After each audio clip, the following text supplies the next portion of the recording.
ഞങ്ങളുടെ നാട്ടിലൊരു തെയ്യമുണ്ട്, പൊട്ടൻ തെയ്യം എന്ന പേര്. വെറും പൊട്ടനല്ല, അതിസമർത്ഥനായതുകൊണ്ടാണ് പൊട്ടൻ എന്ന് പറഞ്ഞത്. പൊട്ടൻ തെയ്യം. ഈ പൊട്ടൻ തെയ്യത്തിനൊരു തോറ്റമുണ്ട്. തോറ്റം എന്താണെന്നറിയോ? ആരെ ഈ പൊട്ടൻ തെയ്യം എന്നറിയാമോ?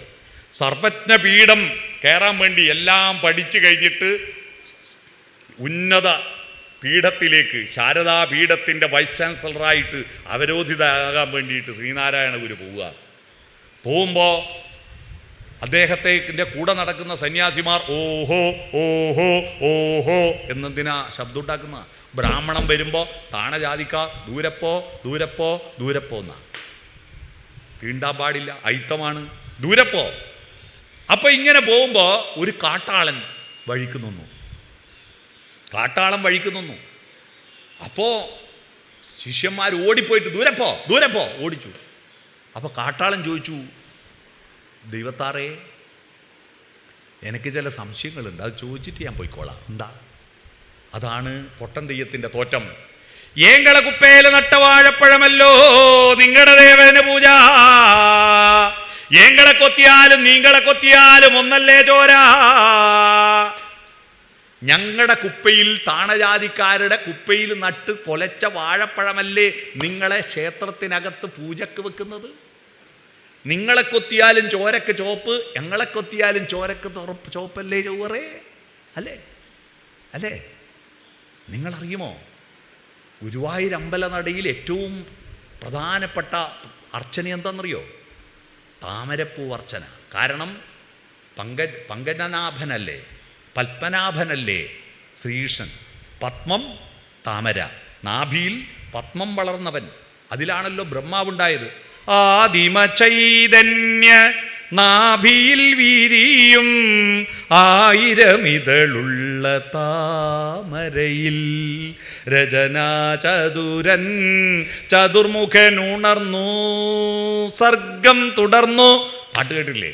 സംഗീതമേ അമര സല്ലാപമേ എന്ന പാട്ടിൽ വരികയാണ്.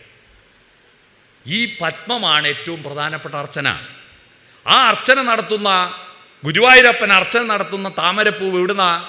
കുറ്റിപ്പുറത്തിൻ്റെയും തിരുനാവായിയുടെയും ഇടയിൽ നിങ്ങൾ ട്രെയിനിൽ വടക്കോട്ട് യാത്ര ചെയ്യുമ്പോൾ കുറ്റിപ്പുറത്തിനും തിരുനാവായിക്കും ഇടയിൽ ഒരുപാട് താമരപ്പാടങ്ങൾ കാണാം. ആ താമരപ്പാടങ്ങളിൽ പ്രഭാതത്തിൽ വട്ടത്തോണിയിൽ പോയിട്ട് ആ താമരപ്പൂക്കൾ പറിച്ചെടുത്തു കൊണ്ടുവന്നിട്ട് ഗുരുവായൂർ അപ്പന് മാല കോർക്കാൻ കൊണ്ടുപോകുന്നതാരാ?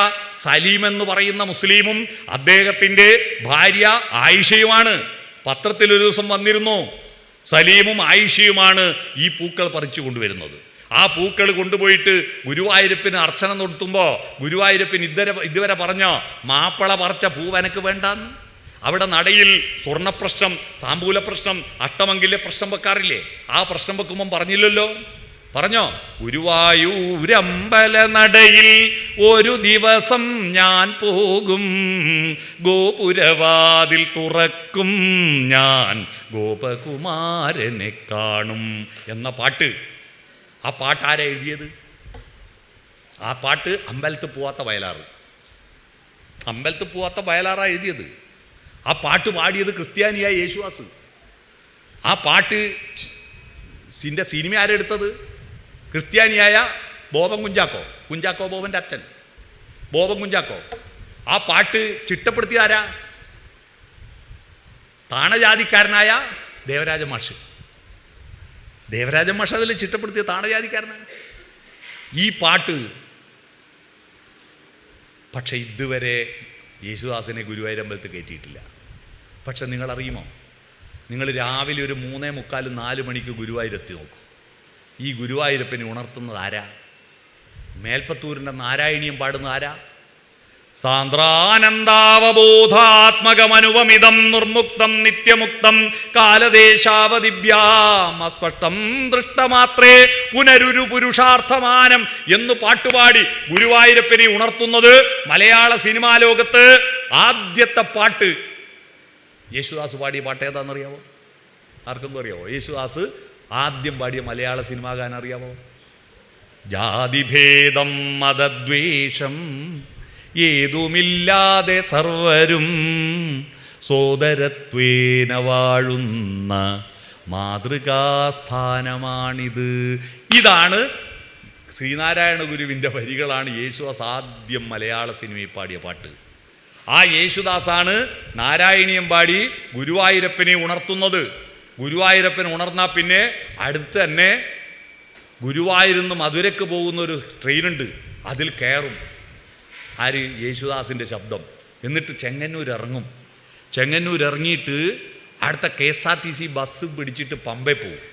പമ്പയിൽ നിന്ന് രാത്രി 11 മണിയാകുമ്പോഴേക്ക് ശബരിമലേൻ്റെ മോന്തായത്തിലെത്തണം ഇതേ ശബ്ദത്തിന്. എന്തിന്? ഗുരുവായൂരപ്പനെ ഉണർത്തി അതേ ശബ്ദം തന്നെ വേണം അയ്യപ്പനെ ഉറക്കാൻ. ഹരിവരാസനം വിശ്വമോഹനം ഹരിദധീശ്വരം ആരാധ്യപാദുകം ഹരിവിമർദ്ദനം നിത്യനർത്തനം ഹരിഹരാത്മജം ദേവമാശ്രയേ.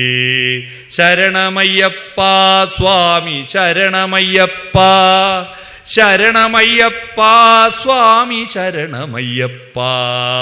എപ്പോഴും ശബരിമലയിൽ ഏറ്റവും കൂടുതൽ യാത്ര ചെയ്തിട്ടുള്ള ഗായകൻ യേശുദാസ. കാരണം എന്താ? അവിടെ ശബരിപീഠത്തിലെത്തി ശരണം വിളിക്കും ഞങ്ങൾക്കൊരു ജാതി ഒരു മതമൊരു ദൈവം.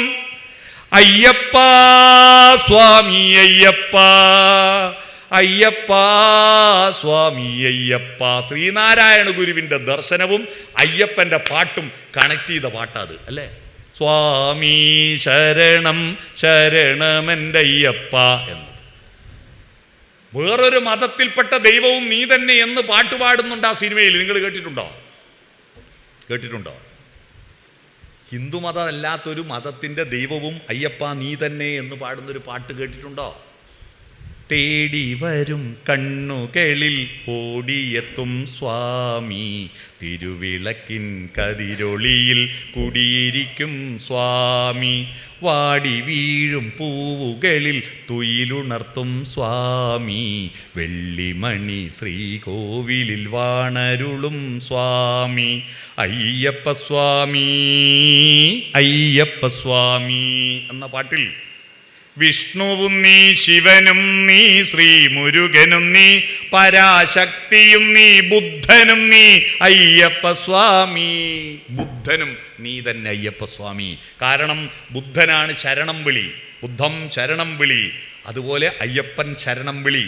സംഘബോധത്തോടെ ഒരേ യൂണിഫോം ധരിച്ച് പ്രാർത്ഥിക്കുന്നത് ബുദ്ധമതത്തിലാണ്. അതുപോലെ ശബരിമലയിലും സംഘബോധത്തോടെ പോകുന്നവരാണ്. സംഘം ശരണം ഗച്ഛാമി അല്ലേ? അതാണ് ഞാൻ പറഞ്ഞു വന്നത്. ഈ ജാതിമേത മതദ്വേഷമില്ല എന്നതിനൊരു കണക്കിലൂടെ നമുക്ക് നോക്കാം. ഈ ജാതിയുടെ ഗുരുദേവൻ ജാതി വ്യത്യാസം ഇല്ല എന്ന് പറയുന്നത് നമുക്ക് കണക്കിലൂടെ തെളിയിക്കാൻ പറ്റും. ഞാൻ തെളിയിച്ചേർത്തെ. നമ്മുടെ മലയാളത്തിലെ കണക്ക് 10 അക്കല്ലേ? നമുക്ക് 1 മുതൽ 10 വരെ അല്ലേ? 10ാമത്തേന് 0 ഇടുമ്പം ഫുൾ സ്റ്റോപ്പ്. ആടുന്ന് കഴിഞ്ഞിട്ട് 10നോട് 1 കൂട്ടി 11.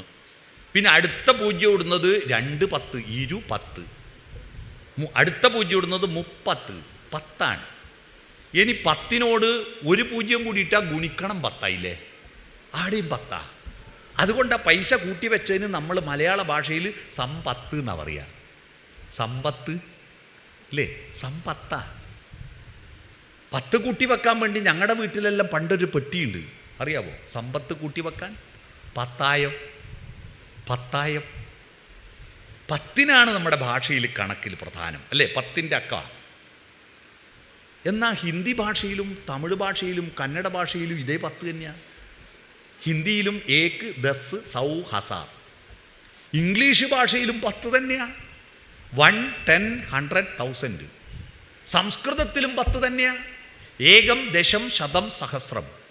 അറബിയിലും 10, ലാറ്റിനിലും 10, ഇസ്രായേലിലും 10, അമേരിക്കയിലും 10, ആസ്ട്രേലിയയിലും 10. ലോകത്തിലെ സകല ഭാഷകളിലും കണക്കൊരു ഭാഷയിലും 8ൻ്റെതോ 9നോ 0 ഇടുന്ന കണക്കില്ല. 10ാമത്തിന് എല്ലാത്തിലും 0 ഇടുക. 11ലും 12ലും 0 ഇടുന്ന ഒരു കണക്കില്ല. എല്ലാത്തിനും എന്താ 10ന് പ്രാധാന്യം എന്നറിയാവോ? ആർക്കെങ്കിലും അറിയാവോ? എന്താണ്? എല്ലാ ഭാഷ ഭാഷകളിൽ ദൈവത്തിന് പോലും പല പേരുണ്ട്. പക്ഷെ കണക്കെല്ലാം 10ൻ്റെത് കണക്കായി. എല്ലാവർക്കും ഒരേപോലെ കണക്ക്. കണക്കെന്ന വാക്കന്നെ ഉണ്ടായത് എങ്ങനെയാണെന്നറിയോ? പൂച്ചക്കും പട്ടിക്കും പശുവിനും എത്രയാ കണ്ണ്? 2. എത്രയാ കാത്? 2. നമുക്കോ 2. കണക്കല്ലേ? അതാ കണക്ക്.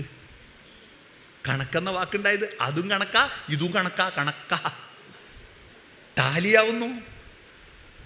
എന്തുകൊണ്ടാണ് എല്ലാവരുടെ ഭാഷയിലും 10ൻ്റെ കണക്ക് വന്നോന്നറിയാവോ? ആർക്കെങ്കിലും അറിയാവോ? സിമ്പിളാ ഉത്തരം. എല്ലാ ഭാഷയിലുള്ള മനുഷ്യരും എണ്ണം പഠിച്ചത് സ്വന്തം വിരലിൽ എണ്ണീട്ടാ. എല്ലാവർക്കും 10 വിരളാണ് അല്ലേ? എല്ലാവർക്കും, ഹിന്ദുവിനും മുസൽമാനും ക്രിസ്ത്യാനിക്കും 10 വിരളാ. എല്ലാത്തിനും 2 കണ്ണാ, എല്ലാത്തിനും 2 കാതാ, എല്ലാത്തിനും മൂക്കിന് 2 ദ്വാരാ. ദൈവങ്ങൾ പല മൂലക്കുന്ന് ഉണ്ടാക്കുമ്പോൾ എന്തെങ്കിലും ഒരു മാറ്റം വരണ്ടേ? യഹോവ ഉണ്ടാക്കിയ യഹൂദനും 2 മൂക്കിന് 2 ദ്വാരം, ബ്രഹ്മാവ് ഉണ്ടാക്കിയ ഹിന്ദുവിനും 2 ദ്വാരം, കർത്താവ് ഉണ്ടാക്കിയ ക്രിസ്ത്യാനിക്കും 2 ദ്വാരം, അള്ളാഹു ഉണ്ടാക്കിയ മുസ്ലിമിനും 2 ദ്വാരം മൂക്കിന്. ഏതെങ്കിലും ഒരു ദൈവം 3 ദ്വാരമുള്ള മൂക്കുണ്ടാക്കിയോ? ഇല്ലല്ലോ. എല്ലാവർക്കും 2. എന്തേ? എങ്ങനെ? ഇത് യഹോവ യഹൂദന്മാരെ സൃഷ്ടിച്ചിട്ട് അതിൻ്റെ സോഫ്റ്റ്വെയർ ബ്രഹ്മാവിന് വാട്സപ്പിൽ അയച്ചു കൊടുത്തു. ബ്രഹ്മാവ് അതേ മോഡലിൽ ഹിന്ദുക്കളെ ഉണ്ടാക്കി. എന്നിട്ട് ബ്രഹ്മാവ് അത് ഇൻസ്റ്റഗ്രാം പോസ്റ്റ് ചെയ്തു. അത് കണ്ടിട്ട് കർത്താവ് ക്രിസ്ത്യാനികളെ ഉണ്ടാക്കി. അത് മെസ്സഞ്ചറിൽ അള്ളാഹുവിന് അയച്ചു കൊടുത്തു. പണ്ട് കർത്താവും അള്ളാഹുവും ഭയങ്കര കമ്പനിയായിരുന്നു. ഇപ്പോൾ ഇസ്രായേൽ യുദ്ധം വന്നപ്പോൾ ഇവർ തെറ്റി. മനസ്സിലായോ? ആ മെസ്സഞ്ചറിന്ന് ഡൗൺലോഡ് ചെയ്തിട്ട് അള്ളാഹു മുസ്ലിങ്ങളെ ഉണ്ടാക്കി എന്ന് ആരെങ്കിലും പറയോ? ഇല്ല. അപ്പോൾ എന്താ അതിൽ നിന്ന് മനസ്സിലാവേണ്ടത്?